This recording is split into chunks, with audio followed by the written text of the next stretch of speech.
Okay, so uh, this is the template for our chapter 4, no? So, ito yung susundin natin para sa uh, documentation natin, format for our chapter 4. Kailangan natin ito, no? Hindi ko pa na-review yung previous chapter natin, pero isunod nyo na tong gawin, no? May mga example naman na dito. All you have to do is to just look on it kung paano siya gagawin. Okay, so pero isa-isahin natin. No?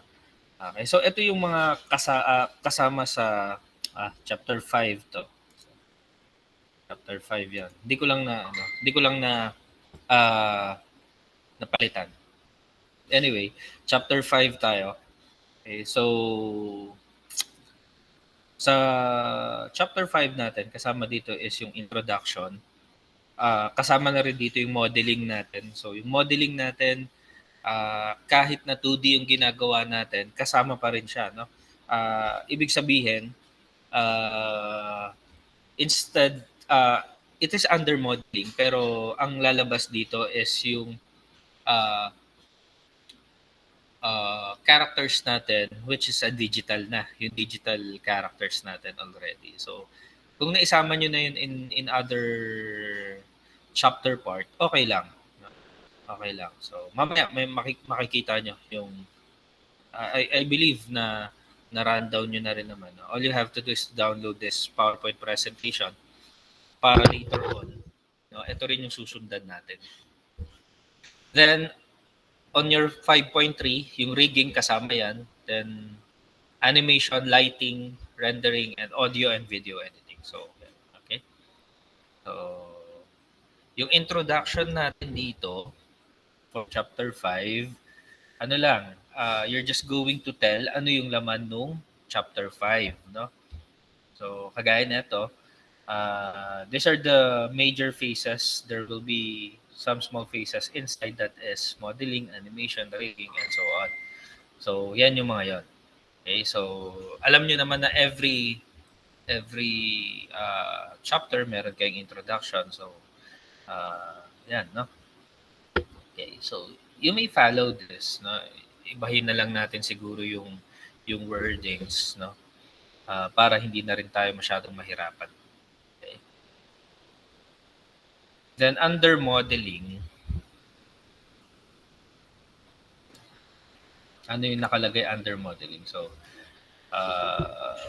tignan natin, no? For these projects, the modeling process were divided into 3 types. That is the modeling the character, environment, no? The object, no? So kung sa inyo, you also describe ano yung mga na-drawing natin. So you draw the character as well, di ba? The digital. The processes, lalagay niyo dyan. So you draw the character, no? You draw the environment, you model the props, no? Kung meron pang aside from that category, no? Ilagay din natin. So ito kasi naka-pattern siya in 3D Max, no? Okay. So sinabi rin dito, inilagay niya rin kung anong software yung ginamit niya. So ilagay niyo rin. So if like for example, the other group use Blender, so Blender yung ilalagay natin. So kung ginamit natin is Adobe Animate, you do Adobe Animate. Ilagay natin Adobe Animate. Okay. Yan, no? Then under that, yung 5.2.1, may mga sub, no? May mga sub yan. So, character modeling. Kung ano yung binanggit nyo doon, syempre, yun yung masasama dyan, no? So, diba, binanggit natin dyan, you have the character modeling, nilagay mo dyan. Environment modeling, you have objects. So, ibig sabihin, may mga sub bullet ka pa dyan. So, yung mga nilagay mo dyan. So, first is yung character modeling. So, i-describe mo paano nyo minodel yung character nyo. So, example is in character modeling, animators create the model by using the combination of geometry, Okay. Kasi 'di ba in 3D, in 3D Max, the different primitive pinagko-combine 'yan. So i-describe niyo, kukuwento niyo lang. So in your case, paano ba?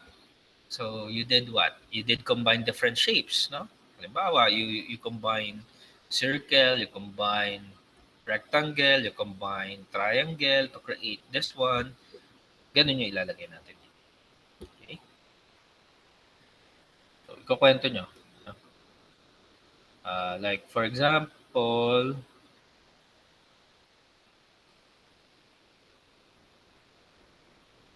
so ito, the animator do the hand, wings, eyes, head, leg, and body model separately.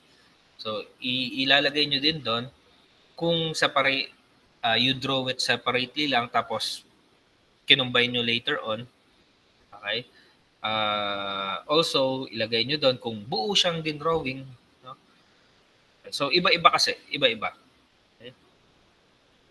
Yan. Tapos, you do sample screenshot lang nung ginawa nyo. No? Ayan, kagaya nito. No? Okay, so, tinuturo niya lang saan yung mga yon. So, halimbawa, if you are using Adobe Animate, you just need to point saan yung shapes. No? If you use other buttons, other functions, that is major functions, ituro nyo lang just like this. No? And it would be under figure. No? Okay? So, yan. No? So, create sphere by using geometry as shown. Click the modifier. Yan. So, maglalagay din kayo ng simple way or what they call this, steps in how did you create randomly.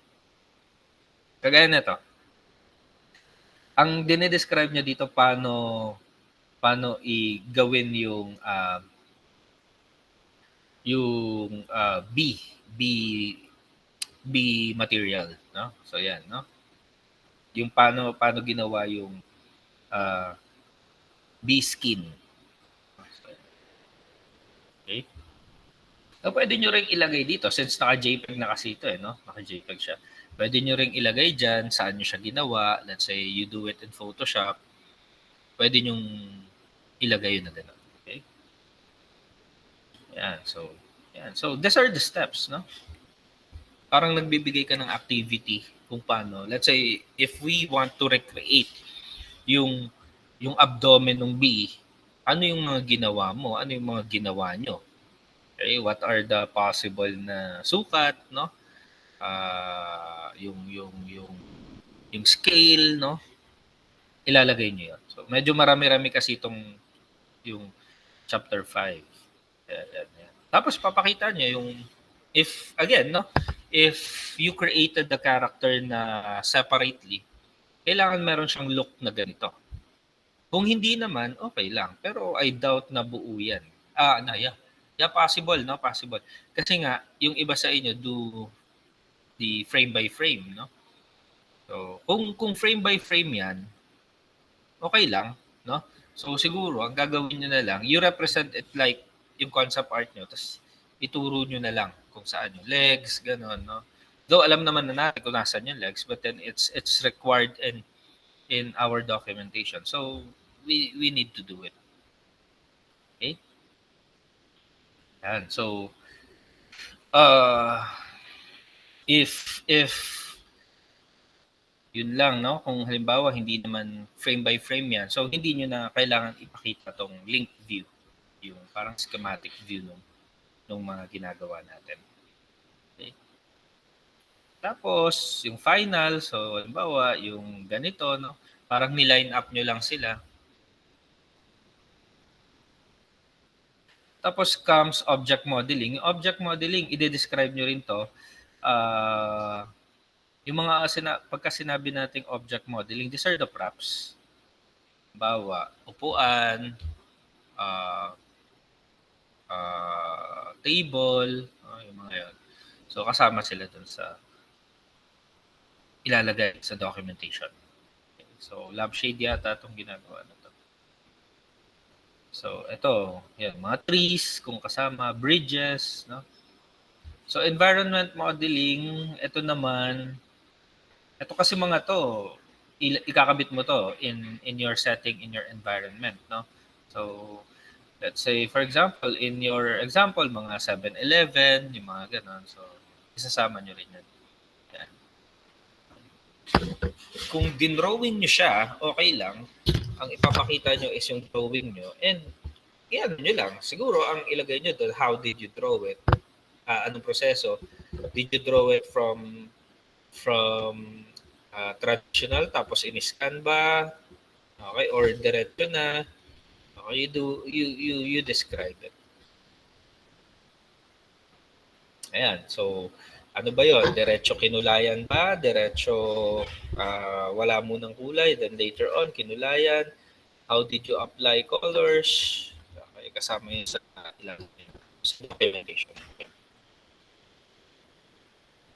Yan, no? So, you look at this example para then if you have questions later on. Okay. Then, in here, kasama rin yung object arrangement, to. Okay?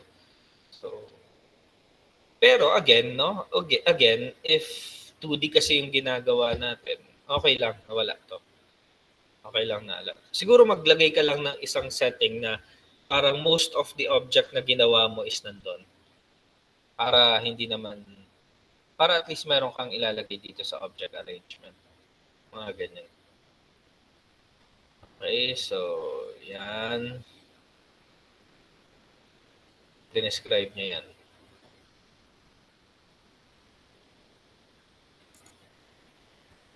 Then followed by, no, pagka okay ka na doon, rigging. Okay, rigging naman. Ito, ma-apply to dun sa group 2. No? Sa group ng mga good game, no?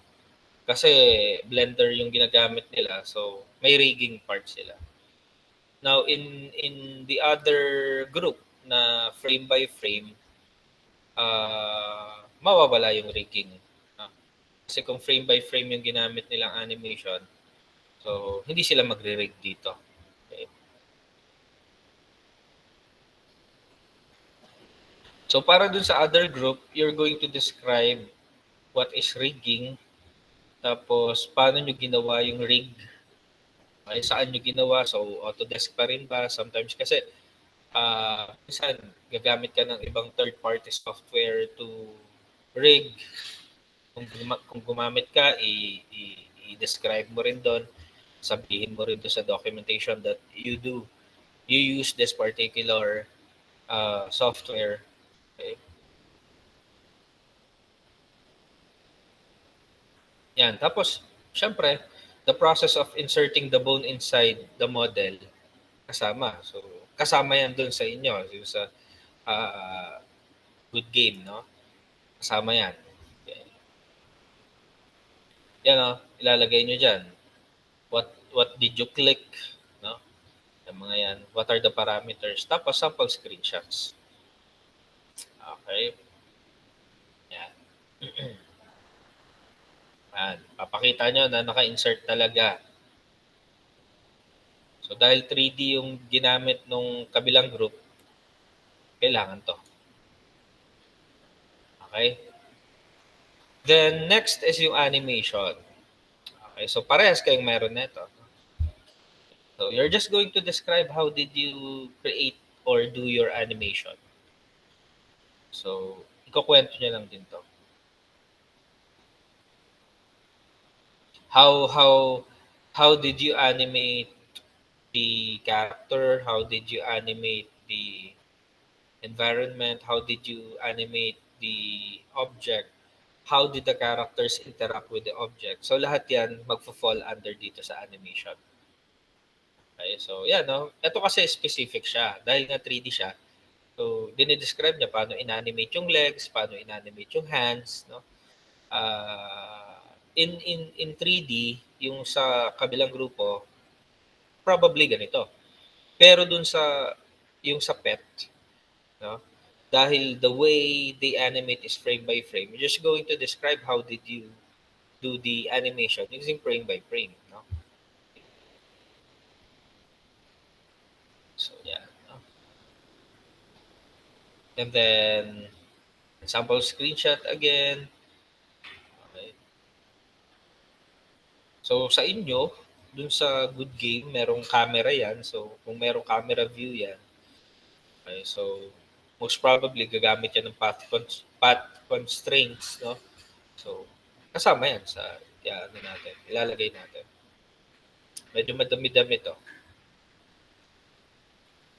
Okay, so yan, no? So describe niya lahat. You run it down, no? Okay, pati yung camera angle, lahat kasi ito, lahat nung ina-animate nung kanina, no? So yung object, yung uh, setting, no? Yung character, no? Yung place kung saan kasama yun sa lahat na ilalagay natin. Isasama natin. And then yan, no? Last, hindi pa to last. Lightings, no? Yan.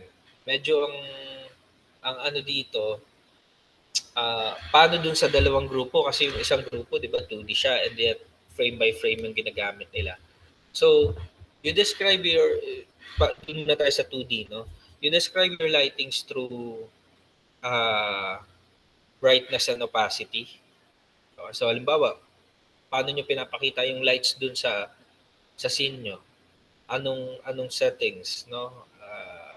What particular colors are you using, no? Tapos may particular opacity ba, may particular brightness ba, they use saturation, so ilagay nyo doon. Okay?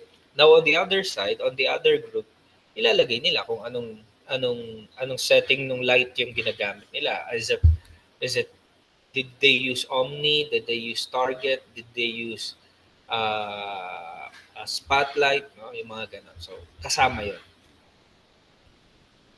Okay. Now, kung ang ginamit nila is Arnold, ilalagay nila. If it is V-Ray, ilalagay nila. If it is mental, ilalagay nila. Okay. Yan. Then comes rendering. Dito sa rendering nyo, ilalagay nyo, syempre, estimate pa lang to kasi hindi pa naman kayo talaga totally nagre-render. So later on, pwede nyo pa rin naman itong baguhin, no? Estimate nyo ng rendering time, ilalagay nyo. Okay, so per frame, halimbawa, gaano katagal i-render. Let's say per frame mo halimbawa is 10 minutes i-render. So ilang frame meron ka, multiply mo 'yon. Okay, to get the total number of hours na total number of hours for you to render. So yan, no? Kasama dun sa ilalagay natin yan dyan. Okay, tapos ilalagay mo doon anong format, then the dimension, yung output size. No? So is it MP4, AVI, tapos anong size. Tapos siguro i-recommend mo na rin dito kung ano yung layer na pwede sa kanya. Okay, kasama dito sa ilalagay natin the settings of the render na ginawa natin. Let's say halimbawa, yung first clip mo, na-render mo ba from 1 to 10, tapos another 10 to 11 to 20, mga ganun. So the technique that you have used in rendering. Okay? Yan, tapos another screenshot na sample na nag-edit kayo. Okay. Then last one is audio and video editing. Okay. So yung paglalagay niyo ng sound dun sa